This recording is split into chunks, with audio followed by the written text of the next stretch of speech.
Voltamos para mais um bloco do programa A Polêmica, aqui pelo canal 25 da Via Cabo, Terceira Via TV. E hoje nós temos a grata presença dos vereadores Nildo Cardoso e Neném, batendo um papo com a gente, conversando. Lembrando a vocês, e-mails para o programa, para dicas, críticas e elogios, programapolemica@gmail.com. E lembrando a vocês agora que o nosso programa Polêmica também no YouTube, onde você poderá assistir a todas as entrevistas realizadas aqui no grupo de comunicação Terceira Via. Vamos começar com uma pergunta aqui para a gente interagir. Luiz Alberto, você faz parte ou não do rolo compressor da Prefeitura? Claudinho, não Falo sei da Prefeitura porque ali, né, trabalham em conjunto, Executivo e Legislativo. Se a gente pode falar rolo compressor, mas com certeza eu faço parte da situação, né? E com muita honra, com muito orgulho de pertencer ao grupo da prefeita Rosinha, onde ela teve mais de 70% de aprovação no pleito, onde ela, né, na sua reeleição, onde eu também consegui minha primeira vez ganhar, né? Já tentei, eu já vim outras vezes e não consegui ganhar. Essa palavra rolo compressor, você acha pejorativo ou é motivo de orgulho de fazer parte de uma barra? Porque o rolo compressor supõe-se que não perde, né? Claudinho, eu acho, sei lá, eu acho que... Tem vereadores que dizem que não fazem parte. Por exemplo, a auxiliadora Freitas diz que ela não faz parte de rolo compressor. Não, se o rolo compressor é a situação, com certeza eu faço. Existe, Nildo, rolo compressor na Câmara? Eu acho que existe. Você já fez parte de algum rolo compressor, Nildo? Não tive esse privilégio, não. Não? Você sempre foi oposição? Eu sempre fui oposição. Eu não dou muita sorte. Em todos os mandatos seus até hoje, você nunca foi situação? Nunca fui governo. Então, todos do governo eu apresentei requerimento, pedido de informações. Todos eles. E todos negados. Então a história sempre se repetiu nesse sentido. A Então oposição é difícil aí realmente. eu já não fico muito preocupado com a questão. Às vezes a tensão dentro do plenário na questão das discussões de requerimento, pedido de informação, eu também às vezes nem entro com requerimento, mas às vezes um projeto. A questão de projeto em duplicidade, que tem dado muitas polêmicas na Câmara, isso é uma coisa, eu até usei a tribuna em determinado momento, entendeu, Cláudio? E falei, olha, nós temos 21 vereadores, 25. E desses 25, a base tem 21. Se você apresenta vários pedidos, várias indicações, são 3, multiplicando pela quantidade de vereadores, no meado do ano nós não temos mais nada para pedir para a cidade. Ou senão, a base do governo vai estar entendendo que o governo passado não fez muita coisa. Eu já visto que aquela base do IPS ali, Parque Aurora, nós temos 7 vereadores daquela base. Se quiser, pode até emancipar aquela... Mas de repente é um carinho grande pelo local, não é não, Luiz Alberto? Não sei, Claudinho, o Nildo gosta de brincar nessa parte aí. São 7 vereadores lá, Nildo. 7 vereadores daquela região. Eu acho que ali, foi mais em função de Naim. Naim atraiu toda essa votação. Eu acho que Naim foi uma pessoa ali bem, entendeu? Orquestrada. Eu acho que Naim ali foi o foco, entendeu? E aí acabou... Você está se referindo à não eleição de Naim, é isso? Não, eu estou falando, não estou dizendo, ele teve uma votação expressiva. Sim, mas o foco sendo ali a quantidade expressiva de vereadores do bairro e daquela região ali, onde eu também tive uma votação boa, mas eu acho que o foco ali foi Naim. Mas aí o que acontece? A questão do rolo compressor, isso eu acho que isso saiu desde antes da posse, quando ficou já definido quem seria governo, quem seria oposição. Então eu acho que isso aí foi uma colocação feita, e alguns até aceitam bem, como o caso de Neném, né? Auxiliadora nem tanto, mas não é o foco, entendeu, Claudio? Eu acho que o foco é o posicionamento dos vereadores na Câmara, posicionamento de cada um. E na primeira sessão, o Neném estava presente, e eu falei, eu vou estar nesta casa, se Deus permitir, durante 4 anos do meu mandato, na oposição. Por quê? Porque a gente tem uma certa independência e como você falou, a gente já está habituado a fazer a política dessa forma. Mas a política é a arte das situações. Você também afirmar que você nunca poderá ser situação não é um pouco temerário, não? Não, por cada posição dentro do contexto. O que eu critico, às vezes, um pouquinho na política, o que não dá para você entender, é que no governo federal você tem um partido que apoia o governo federal. Vai no Estado, apoia o governo do Estado. Chega em Campos, é essa situação. Então, eu acho que a questão partidária deveria ser uma coisa, entendeu? de cima para baixo, respeitando a posição do partido, de cima para baixo. Agora, o que não acontece? Tem pessoas que fazem parte da base do governo no Estado e o mesmo partido é oposição em Campos. Não tem a mesma linha sequencial. Não tem a linha que deveria, na minha opinião, ter. Só que o PMDB hoje, o que a gente tem observado, do que está sendo traçado, eu na condição de presidente do partido em Campos, eu observei o seguinte, cada partido tem seu projeto. Em Campos tem o PR que tem um projeto próprio. E o PMDB tem um outro projeto diferente. E é por isso que eu dei essa declaração, porque eu não vejo que nesses próximos 4 anos que vai acontecer exatamente, os interesses vão ser... Você vê que a presidente da República é do PT e o vice-presidente, Michel Temer, é do PMDB. Mas o próprio no estado do Rio de Janeiro já está tendo briga entre o PMDB e o PT. O próprio PR apoia no governo federal e a oposição no estado também. Então isso é uma relação... Eu acho que a reforma política que tem que tratar, eu acho, mais severamente. O problema também é que no Brasil se vota muito na pessoa e não na linha partidária. Isso é uma grande realidade. Então acaba essa migração acontecendo. Vamos falar de outro assunto importante aqui, eleições para diretoras de escola pública de Campos. Eu tenho conversado sempre com os vereadores com relação a esse assunto. Luiz Roberto é da base, você é da oposição. Você concorda com a eleição direta para diretores de escola em Campos ou você é a favor das indicações via Poder Executivo? Eu sou a favor tanto no Estado, que já está fazendo. Eleição. Nós temos, por exemplo, uma diretora na escola, Leôncio Pereira Gomes, em São Sebastião, no Coronel, em Poço Gordo. Foram diretoras através de escolas estaduais, você está falando. Estaduais.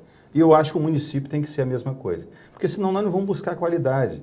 Não é que a indicação do vereador ou de qualquer outra pessoa do governo, às vezes até a própria secretária, que isso aí vai atender os anseios. Mas tem que colocar uma diretora que mora próximo da escola. Necessariamente não.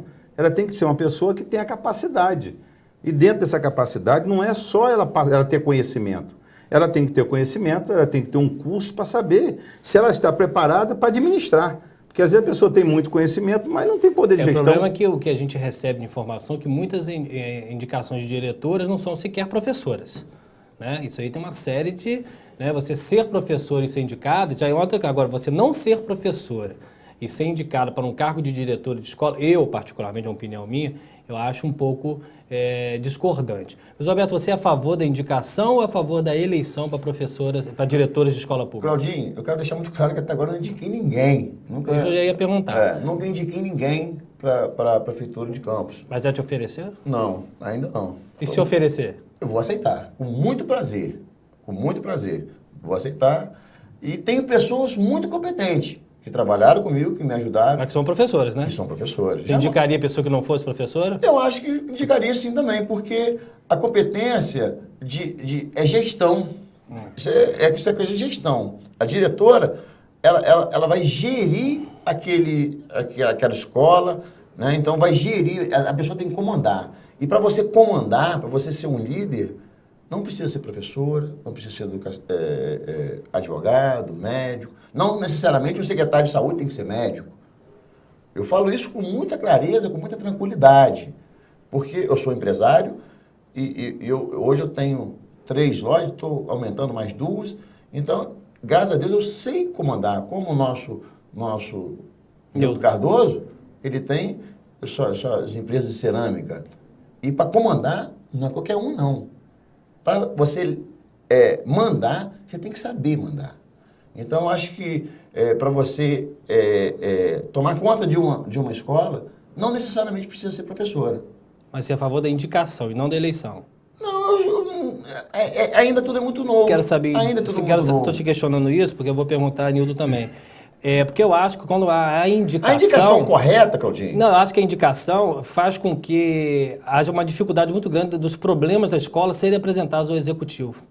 Porque se é um cargo de confiança, há uma questão de hierarquia. E se você é eleito, essa relação melhora um pouco. Qual a linha que você acha com relação a isso, essa posição que eu coloquei? Eu concordo. Eu acho que quando você discute com conhecimento de causa, você tem condições de chegar em uma secretaria de educação, você ir para uma câmara, para um debate, para tratar de um assunto que você conhece. Agora, você frequentou uma sala de aula, você fez uma faculdade, você conhece do assunto. Então, para você, teria que ser eu acho professor. que tem que ser professor, tem que ser gente da área. Hoje, por exemplo, na saúde de Campos, eu não tenho conhecimento de pessoas que não tenham sido médico e que tenham administrado a Secretaria de Saúde de Campos. Eu desconheço. Então, eu acho que tem que ser, apesar de Serra ter sido ministro da Saúde, né, na época. Então, quer dizer, são casos, e a saúde estava um caos na época. Então, tem a situação colocada por ele, mas eu estou dando a minha opinião. Eu acho que tem que ser pessoas ligadas à área. Você tem hoje, por exemplo, a guarda, pessoas que saíram da PM. A maioria das pessoas que ocupam a guarda municipal poderia ser qualquer uma outra pessoa, porque necessariamente não diz que tem que ser um ex-policial militar ou policial civil, mas sempre se aproveita pessoas que são cedidos, como é o caso do F. Melo, que veio cedido da Polícia Militar para poder atender o Poder Público Municipal, assumindo a Guarda Municipal. Agora, se você fosse situação, aceitaria os cargos oferecidos para você indicar? Nildo, tem 4 escolas públicas aí na tua mão, você pode indicar a diretora e mais 2 vice. Aceitaria? Não. Não? Eu acho que quando você aceita o cargo, quando você indica o cargo, independente da sua comunidade, você cria um problema sério, eu particularmente, porque aí eu vou contrariar aquela posição que eu sou a favor. Com o Estado, por exemplo, agora, tem diretora, que eu estou falando aqui de público, que está há 15 anos à frente de uma escola, que ela não mora na comunidade, mora distante, e no período de janeiro e fevereiro sequer apareceu na escola para acompanhar a obra da escola. Eu estou falando de uma escola estadual. Eu tive a oportunidade de visitar, para saber, para ver como é que está, por causa das reclamações, que a escola não ficaria pronta até o início das aulas. Aí chegava lá e aí, olha, a diretora não aparece aqui. Eu encaminhei isso às pessoas que são competentes a nível de governo do Estado, entendeu? Então, todas as escolas da rede pública estadual, no nosso município, tem que ter o concurso, porque tem pessoas que acomodam. Às vezes você leva 10 anos, 12 anos, 15 anos, e as pessoas vão... A renovação, ela é necessária, e principalmente com pessoas da área. Outra questão importante também é com relação à questão do concurso público da Câmara. Não há como a gente deixar de comentar isso. É óbvio que vocês não são parte integrante direto dessa análise, mas o concurso público ele está vinculado a uma outra questão problemática, que é a questão das contas do ex-presidente da Câmara, Nelson Naim. O vereador Tiago Virgílio alardeou, falou, papapá, mas até agora não mostrou nada. Ele deu uma entrevista, inclusive, para um programa de rádio que eu tenho numa emissora local e deu um prazo dia 11 de março, que já passou há bastante tempo, que seria o prazo que seria apresentado uma satisfação à sociedade e também à mídia. Depois justificou que a questão da problemática dos royalties atrasaria isso, e até hoje nada. Eu acho que a gente não pode nunca iniciar uma coisa e pelo menos não dar uma satisfação, né? Não vamos aqui falar diretamente da pessoa, mas a questão do concurso público em si. Primeiramente, saber se vocês são favoráveis a essa convocação. E segundo, qual a opinião, a leitura de vocês com relação ao atraso? Pode começar, por Luiz Alberto. Com certeza eu sou a favor do concurso público, né? O único lugar que a gente consegue ter uma estabilidade. É aquela pessoa que estudou, aquela pessoa que se dedicou àquele tempo, né? Pagou a inscrição, né? Fez um investimento, né? Porque quando a pessoa passa um concurso público, ele tem que abrir mão de outras coisas. Desgaste psicológico, familiar, financeiro. Né? E investe, faz cursos, de repente não tem nem condição, né? Se aperta, de repente até de comprar alguma coisa melhor para você se investir e passar no concurso público. Com certeza, eu sou a favor do concurso público. Ok, e você, Nildo? Totalmente. E você acha que por que até agora a gente não teve essa convocação ainda? O que acontece? O que está emperrando? Olha, tem coisa, pela experiência que a gente já tem, eu já fui vereador nos 8 anos que eu participei dos 2 últimos mandatos, 2000 a 2008, o vereador Edson Batista, que hoje preside a casa, foi companheiro nesse período. Então, a gente senta muito para conversar alguns assuntos que são abordados por uns companheiros na Câmara, em respeito à posição de cada um. Se o assunto foi abordado por um companheiro, deixa ele esgotar. Claro. Então, eu não entro nessa questão porque já tem um companheiro abordando o assunto. Então, eu tenho abordado isso internamente, estou falando isso de público e com o presidente da casa. O que acontece é o seguinte, tem vários funcionários lá que foram, em função da Constituição de 88, né? Foram efetivados. E foram efetivados. E pessoas de licença, pessoas que já estão próximas de aposentar, pessoas que já têm tempo para aposentar, mas não quer sair da Câmara. Não quer sair por quê? Porque o salário dele é R$3.000. Mas as gratificações que foram, né, incorporadas a esse salário, né? Levou direito adquirido, né, após 5 anos e tal, incorpora. Ele chegou a ter um salário de R$6.000, R$7.000. Então, é aquilo que às vezes o presidente fala, se for colocar todos os funcionários que a casa tem hoje, nós não temos espaço para colocar todos os funcionários. Então, mas eu sou favorável que nesses próximos 2 anos, chame essas pessoas, principalmente, que já têm o seu prazo para aposentadoria, que essa pessoa aposente e abra espaço para chamar os concursados.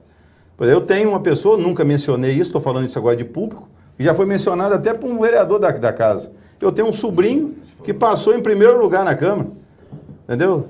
É um deficiente, e eu não estou falando isso de público, nunca falei isso na tribuna da casa.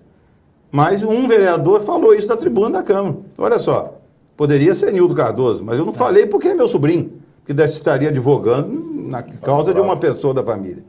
Mas eu acho que deve ser chamado, e como o presidente assumiu um compromisso com os próximos 2 anos, que é o prazo de validade normalmente prorrogável por mais 2, que seja chamar essas pessoas, eu sou totalmente favorável. Nem que crie um anexo na casa, se não tiver espaço, um anexo que aluga um outro imóvel ali, para que coloque uma assessoria, né, que nós precisamos muito, já que existem várias comissões na casa trabalhando permanentemente, que é uma coisa também que eu tenho uma preocupação, Cláudio, é que às vezes muitas audiência pública e muitas comissões acabam desviando o foco, que nosso principal é o executivo. E às vezes a Câmara chama para si uma responsabilidade, que a nossa responsabilidade principal é fiscalizar as ações do Poder Executivo. Concurso público, você já disse que você é a favor dele. Mas uma coisa que eu não entendo, por que antes de abrir um concurso público não se faz a previsão da dotação orçamentária para que essas pessoas possam ser pagas, né? Com relação a ser pagas após o concurso público. Mas nós vamos ao intervalo e vamos falar isso no próximo bloco.